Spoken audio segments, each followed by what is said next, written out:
ভয় করা লাগে।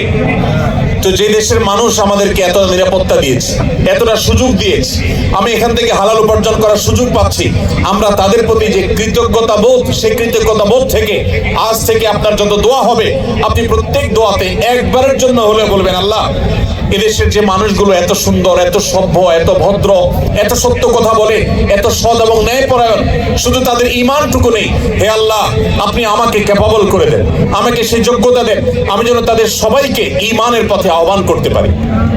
দোয়া করা যাবে না ইনশাআল্লাহ? আল্লাহ আপনি তাদের। টোকিওতে আমি বাংলাদেশি প্রবাসী ভাইদেরকে দেখেছি, অনেক বাংলাদেশি ভাইরা আছেন যাদের হাতে অগণিত জাপানিজরা মুসলমান হয়েছে।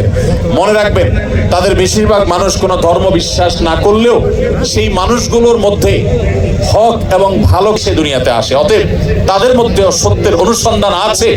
আমরা সেটাকে যথাযথভাবে উপস্থাপন করতে না পারা, এটা আমাদের দুর্বলতা, এটা আমাদের ব্যর্থতা।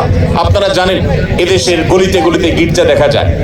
আমি আগামী 20, 25, 30, 50 বছর পর এদেশের গলিতে গলিতে যেভাবে গির্জা দেখা যাচ্ছে, তার চাইতে বেশি পরিমাণে মসজিদের মিনার